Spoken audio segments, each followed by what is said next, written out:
സർവകലാശാലയ്ക്കുള്ളിൽ മതചിഹ്നങ്ങളോ അല്ലെങ്കിൽ വിഭാഗീയത ഉയർത്തുന്നതോ ആയ ചിഹ്നങ്ങളുള്ള പരിപാടികൾ നടത്താൻ പാടില്ല. പ്രത്യേകിച്ച് ഭരണഘടനാ സംബന്ധിയായ സ്ഥാപനങ്ങൾ പങ്കെടുക്കുന്ന വേളയിൽ അവിടെ രജിസ്ട്രാർ ഇടപെട്ടത് ആ ചട്ടങ്ങൾ അനുസരിച്ചല്ലേ.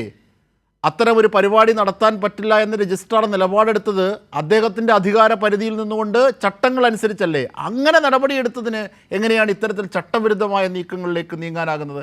ഗവർണറെ എവിടെയാണ് ആക്ഷേപിക്കുന്നത് ചട്ടം നടപ്പാക്കുമ്പോൾ? ശ്രീ ഡോക്ടർ ഷിജു ഖാൻ, അല്ല, ഇവിടെ യൂണിവേഴ്സിറ്റിയുടെ ഹാള് അനുവദിക്കുകയും പക്ഷേ മാനദണ്ഡങ്ങൾക്ക് വിരുദ്ധമായിട്ട് ആ ഹാളിൽ ഏതെങ്കിലും തരത്തിലുള്ള പ്രവർത്തനങ്ങൾ നടക്കുന്നുവെന്ന് ബോധ്യപ്പെട്ടാൽ സർവകലാശാല രജിസ്ട്രാർ നിയമപരമായി പ്രവർത്തിക്കും.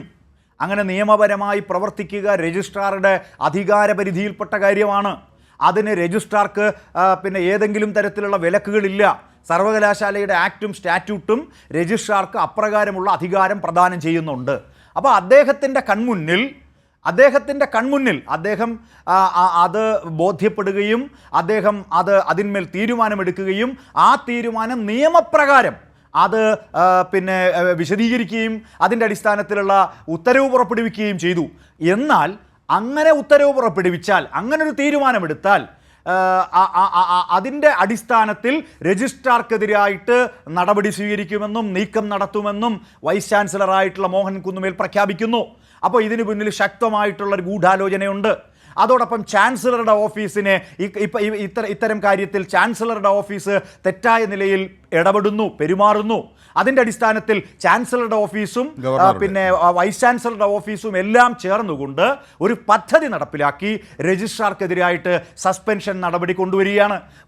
ഒരു കാര്യമാണ് അജിംഷാദെ ഉള്ളത്, നിങ്ങൾക്ക് ഏത് അധികാരമുണ്ടെന്ന് ഒരു നിയമം അനുശാസിക്കുമ്പോൾ ആ നിയമത്തിനകത്ത് നിന്നുകൊണ്ട് മാത്രമേ പ്രവർത്തിക്കാൻ ഏതൊരു ഓഫീസർക്കും സാധിക്കുകയുള്ളൂ.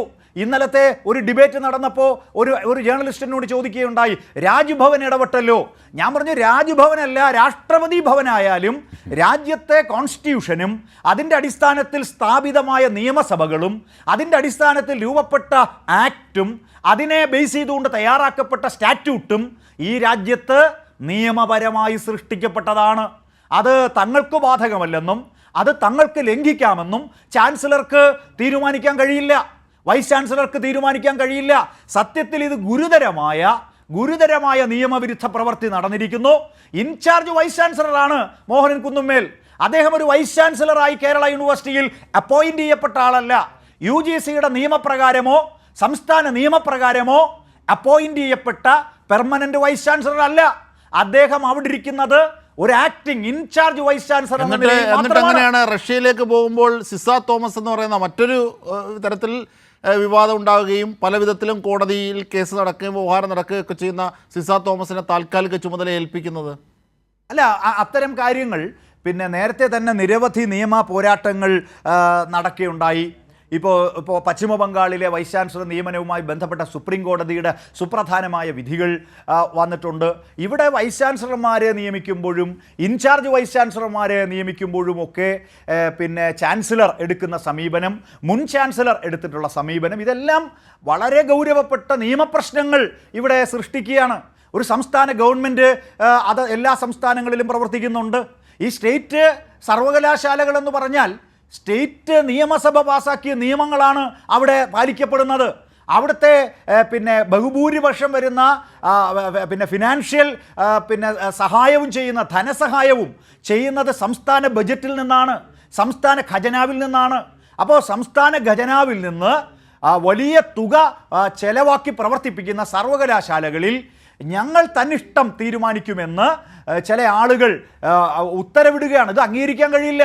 അപ്പോൾ ഞാനൊരു രാഷ്ട്രീയ വിഷയം കൂടി സൂചിപ്പിക്കുന്നത്, സംഘപരിവാറിൻ്റെ പരീക്ഷണശാലയായി നമ്മുടെ സർവകലാശാലകളെ മാറ്റാൻ കഴിയുമോ എന്നുള്ള ആലോചനയാണ് രാജ്യത്തെമ്പാടും ഇപ്പോൾ അവർ നടത്തിക്കൊണ്ടിരിക്കുന്നത്.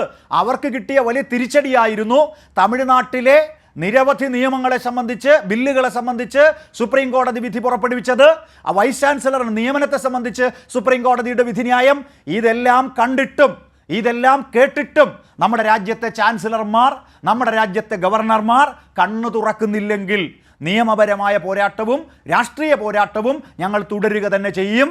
തീർച്ചയായും സർവകലാശാല സിൻഡിക്കേറ്റ് കേരള യൂണിവേഴ്സിറ്റിയെ സംബന്ധിച്ച് നിയമങ്ങളും ചട്ടങ്ങളും അനുസരിച്ച് പ്രവർത്തിക്കുന്നവരാണ്. അതുകൊണ്ട് ഈ രജിസ്ട്രാർക്കെതിരായിട്ടുള്ള നടപടിയെ ശക്തമായി ഞങ്ങൾ ചോദ്യം ചെയ്യും. വലിയ ബഹുജന പ്രക്ഷോഭം ഇവിടെ ഉയർന്നിരിക്കുകയാണ്.